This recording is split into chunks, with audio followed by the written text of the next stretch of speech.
Thank you very much, Francis, and I want to welcome each and every one of you here on behalf of Kenny Bess, my cousin, to this wonderful meeting here of the joint constituencies of St. Michael East and St. Michael Central. It is now 4.5 years since my name was announced by the presiding officer at Combermere School as a Member of Parliament for St. Michael Central. And I deem it a signal honour and privilege to have been chosen by my constituents back then, and I have done everything within my scope, power and ability to live up to the expectations of those who voted for me and those who didn't. Now, I grew up in an area called Hill Road with my paternal grandmother, of course, Louise Josephine Pinder, a strong woman, and spent a considerable amount of time at my uncle's business in Bush Hall, where I learned firsthand how to appreciate the plight of the less fortunate and the downtrodden in my community. Now, I was so moved to serve in my community that, along with my brother and some other friends, we converted the small shop at the time into a mini mart and conducted business from that spot, serving the good people of the surrounding area for close to 10 years. It was then that I came to the realization that my service to the people of Baghall, Bush Hall and the other immediate surrounding areas must go beyond my business connections to a more involved community, humanistic relationship that would help in some way to positively transform the lives of these people I grew up with, went to school with, and played with on Combermere Pasture and the Bin Pasture. I want to thank God and all those who would have contributed to making my job as Member of Parliament that much easier, more palatable, less challenging, especially my wife Eleanor, my personal assistant Sandra, and the constituency secretary Virginia, the members of the branch led by Comrade Clyde Chase, a strong Democratic Labour Party supporter, my campaign manager Ken Knight, and all of those who would have served to contribute to the successful and still evolving project called St. Michael Central. And I want to single out people like Serafine and Michelle and all the others, Pat, all of those who rally to the cause of St. Michael Central. And I see Trevor in the crowd too. Trevor, you too. Colito, oh Lord, it's too. My stewardship in that constituency has been focused on building relationships with as many of my constituents as possible by developing programs around the mothers, fathers, the children, young men and young women, and the elderly. After the very first 6 months of being a Member of Parliament, along with some very devoted constituents, we developed the first ever breakfast feeding program in this constituency,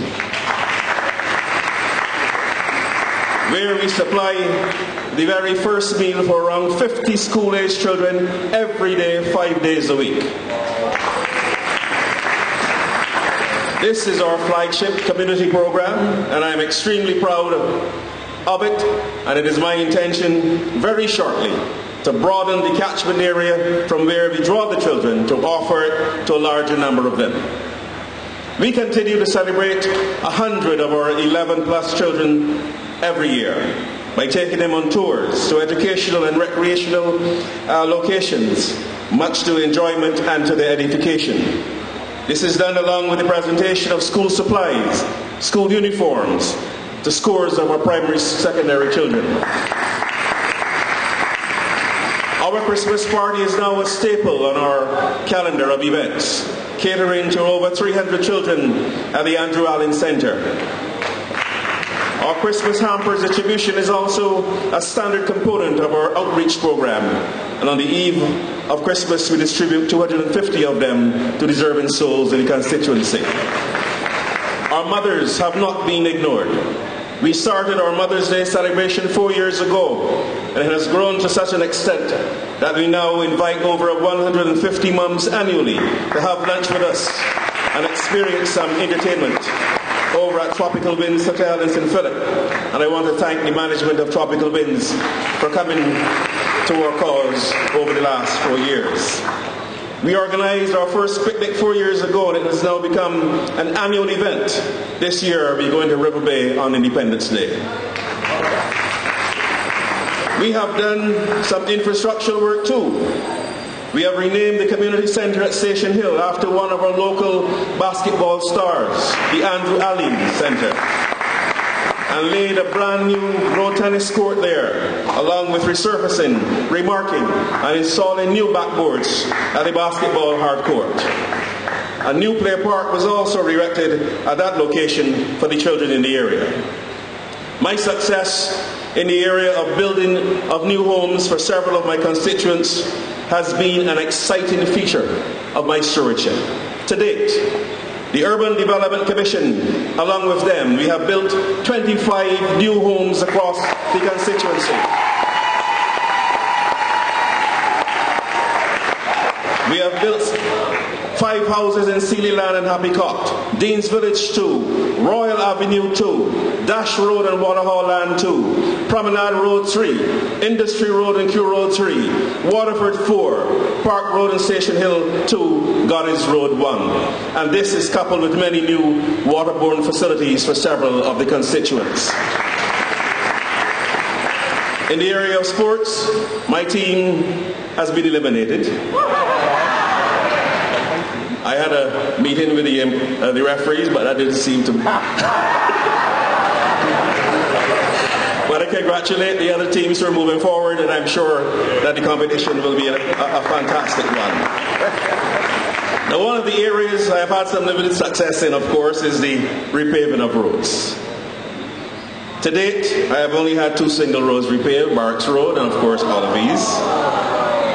But I have been asking and waiting patiently, and that is my nature, to wait patiently. So I hope that John does not interpret my patience the wrong way. But I am sure that he will come true for us, and I beg my constituents to wait a little longer. I have promised the people in Waterhall Land to have these roads paved. And I am hoping, praying that this will happen. Enough said. In my next term, I'm proposing to expand the Breakfast Club, like I said, to other areas that are not now served and reach as many children as possible in those new districts. And with the assistance of the Murray Holder Trust, we will be erecting a new skating rink on the grounds at Station Hill for the use of the residents there, along with an expanded community centre offering a larger upper floor where more social activities can be accommodated, and the provision of lights and the regraded field where football and cricket can once more be played. That is the new skating rink that we propose to build at Station Hill.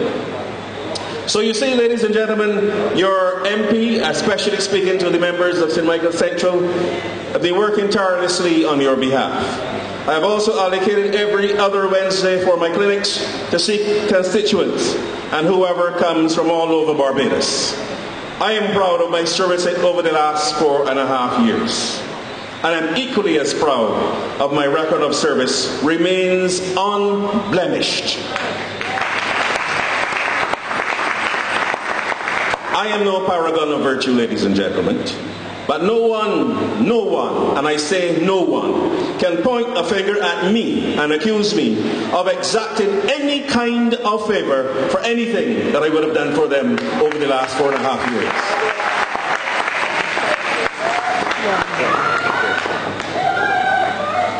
Now, this afternoon, I am really pleased to be a member of this great party at this time in our history. A party that is responsible for transforming this small island from an underdeveloped collection of villages to a vibrant, developing country that has taken its place in most international fora and continues to punch above its weight and make its presence felt at many levels. At one time or the other, members of any organization, political or otherwise, will have disagreements. And this is even so with our great party. So severe were these disagreements up to around 2006 that at one time I considered withdrawing my membership from this party. A party that I formally joined in 1986 after being a devoted follower from the age of 15 while still being at school. I considered withdrawing my membership because my grandmother, by whom I was raised, always told me to stay away from bad company, and I considered this party at that time to be bad company. Thankfully, those bad years are now behind us. And we are presently the government of the day. And a bright new future awaits us with God's grace and with God's guidance. This is a future that is wrapped up in a cloak of party unity and camaraderie never before witnessed or experienced in this party. It is as if Clyde Pascal was the Jonah on this ship. For as soon as he was vomited out on the shores of Nineveh or on the shores of the Barbados Labour Party, prosperity, good luck, returned to this party in abundance. Comrades, from where I sit, as a member of the Cabinet and as a member of Parliament, I say to any of my opponents in the Barbados Labour Party or any other party that we are more united than at any time in our party's history. And if you interfere with one of us, you interfere with all.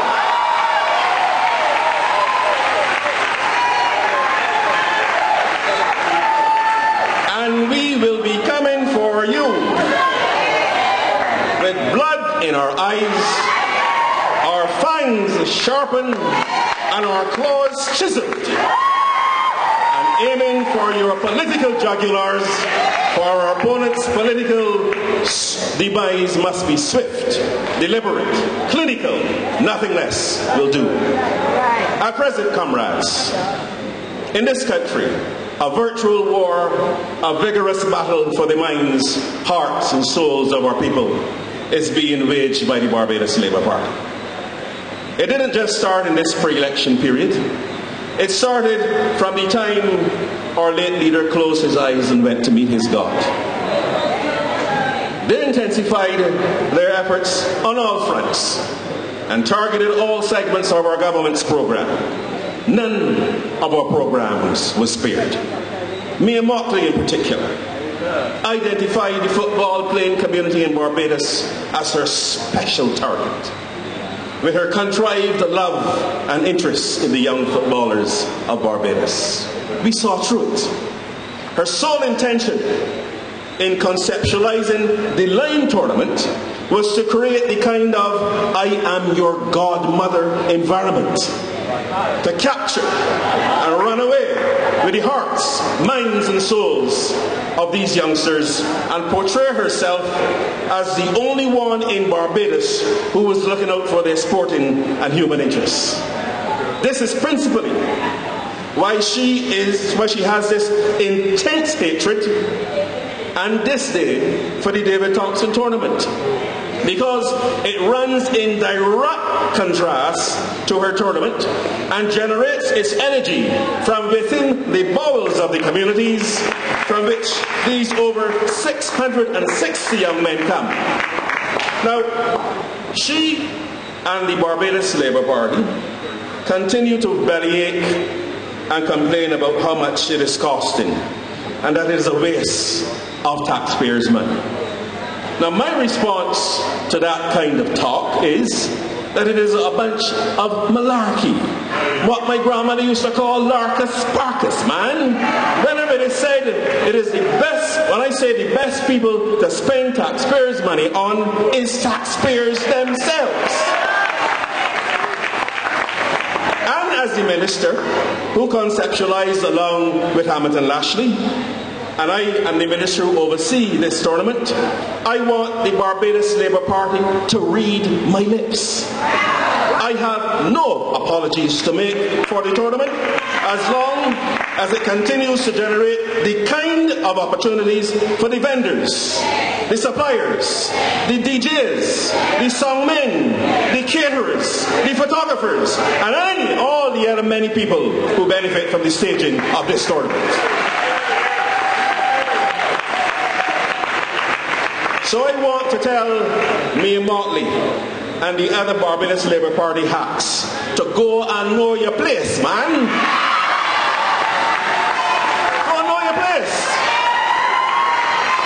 And as a government, we are not seeking any validation from them for anything that we do to promote the welfare and the well-being of the people of Barbados. We are not seeking one bit of validation from them. It is incumbent on this generation of Democratic Labour Party politicians, led ably by Prime Minister Frondel Jerome Stewart, to gird our loins and stiffen our backs and launch the battle of our lives, firing on every missile we have within our artillery to ensure that Barbados remains for Barbadians first and foremost. If we cannot, if this war that we are involved in, we cannot and must not lose, for the founding fathers of this great party, people like the Right Excellent Errol Walton Barrow, Sir James Carbery Tudor, and Sir Frederick Sleepy Smith, and the likes, would never forgive us. Our rank and file members would never forgive us. Each and every one of them would consider us forever guilty of a gross dereliction of duty and for committing a crime bordering on the charge of treason. We as a government have not had it easy since coming to office in 2008. We have not had it easy. We all know we were confronted with a world recession of enormous magnitude. Following closely on the heels of the recession, we were greeted with the news of our dear leader's illness for almost a year, and then sadly, his untimely death. And you know, I want to admit this tonight, that I miss David so badly. I miss him more than I miss my grandmother cook food on a Sunday, man. Really. But the very next weekend after his passing, we were struck by Tropical Storm Thomas, which devastated several of our houses, setting us back financially and distracting us from pressing on with the social transformation and progressive governance we were pursuing. And what was this social transformation and governance that we were pursuing? The Ministry of Housing is building a record number of houses all over Barbados. As a matter of fact, in one calypso that this year, they said that Michael was planting wood and stone all over Barbados. And we'll soon be handing over more than all the terrace houses to the 20-year tenants and distributing over 400 lots to people who qualify. We built 2 spanking new office buildings for public servants in Warrens. We are building roads all over Barbados and installing roundabouts, as John alluded to earlier, in Warrens, Jackson, Collar Ridge, Bournemouth Hall, Orange Hill, to make it safer for our travelling public. Primary schools, secondary schools, nursery schools, along with tertiary level institutions are being constructed. Innovation after innovation are being rolled out in the Ministry of Agriculture and Water Resources. There's a positive, radical repositioning of our healthcare facilities and their offerings, especially at the QEH, whose management is delivering almost an improvement a day at that institution. Thanks very much to Francis Lipiza. The long-awaited St. John Polyclinic will soon be open, and we have. As a matter of fact, just tomorrow, we're going on a tour along with the Minister of Health to see exactly what is happening over there.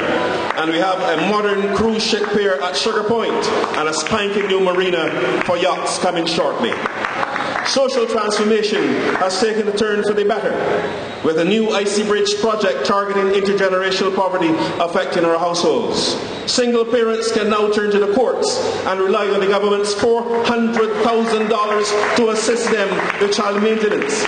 And the children can ride free on buses and attend state-sponsored summer camps. Even our labour force is now more secured in their jobs, with the Ministry of Labour rolling out a raft of labour legislation for the protection and job security of all workers in Barbados.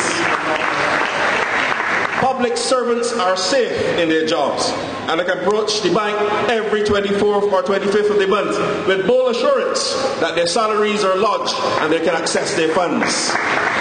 Garbage is being collected, mail is being delivered, the buses are running, and Days of Your Life shows every evening at 6 p.m.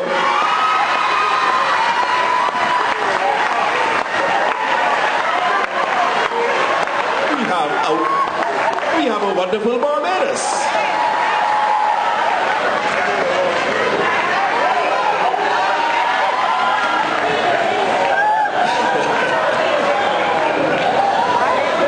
So, let there be no going back to the Barbados Labour Party and their hacks.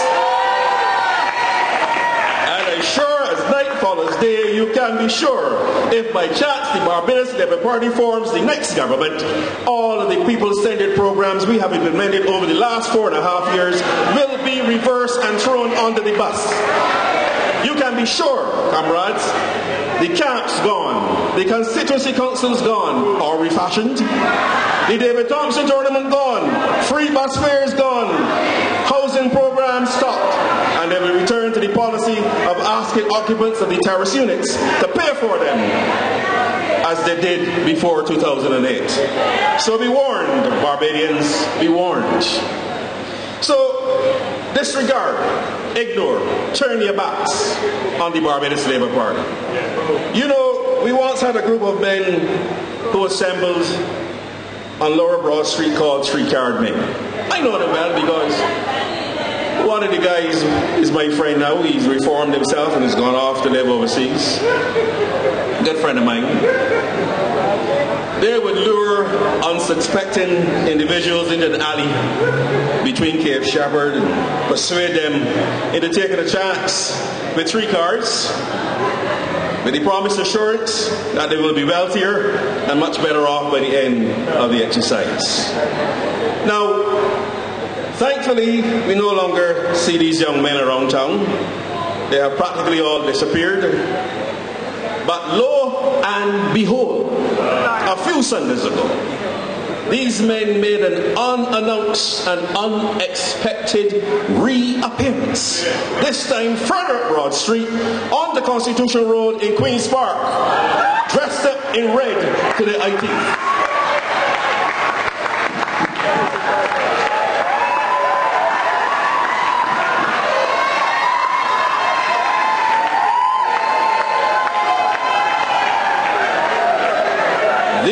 Political 3-card men dropped the 3 cards we are accustomed to and came 5 times better with a 15-point card trick and gimmickry.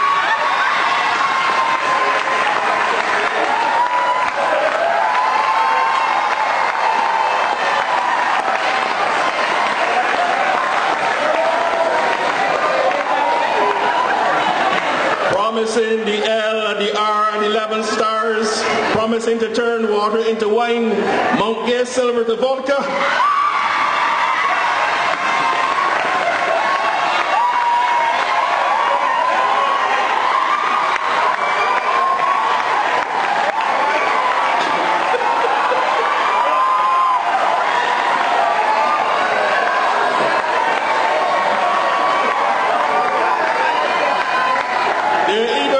To turn old brick into extra old, putting in sauce to sauce and pudding, and the radio program Best and Mason to Worse and Carpenter. These political frauds tried to hoodwink not a few people on Broad Street as the old three-card men used to. But they try now to trick the entire population with the swiftness of hand and smoothness of tongue. But the political police spotted the tricks in the gimmickry and exposed the confidence tricksters for the frauds that they are. Although one of the police from the 4th estate has suffered at the hands of the 15-card tricksters. So confused are these members of the Barbados Labour Party that they're now flip-flopping like the proverbial Mitt Rodney, all over the place, readjusting their brand of privatization almost on a daily basis. They have even now moved their meetings from outdoors in the June to indoors under a tent. And have now gone on a campaign on the politics of explanation, man. They're now explaining everything for the ill-founded and lame-brain policies hatched without deep thought or intelligent analysis. They're now trying to refute all that they would have said about their brand of privatization, when it's now fully known that the Barbados Labour Parties plus the privatization equals public sector layoffs. And you can believe that. The die has already been cast. And no amount of denying, flip-flopping or refashioning will recolour their spiteful intentions for the public servants of this country.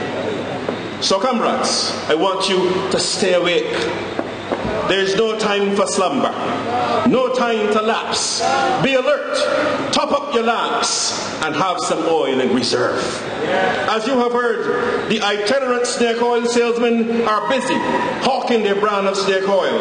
Not even some good snake oil from an anaconda or some recognizable big breed snake, but some hybrid pedigree salmon top retrieving snake.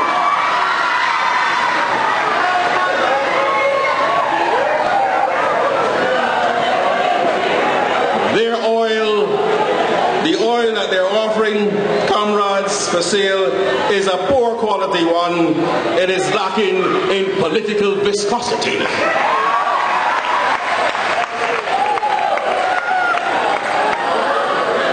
You would have noticed that I have not mentioned a single word about my opponent.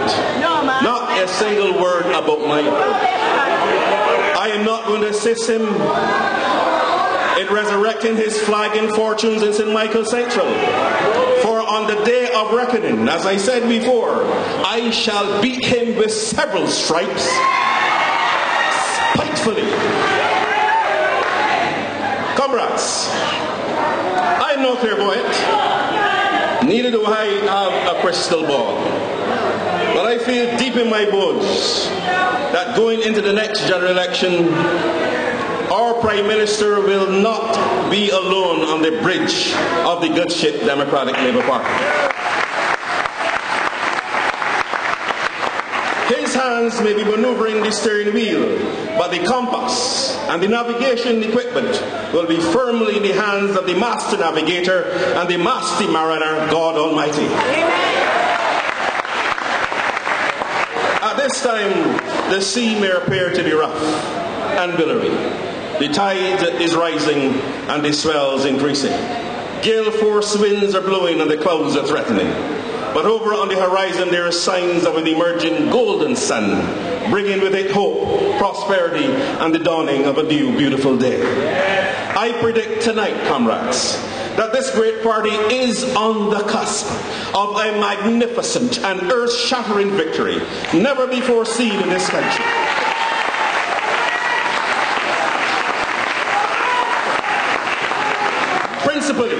Because we as a government were handed a truckload of limes and we have produced some of the most thirst-quenching and invigorating lemonade ever found.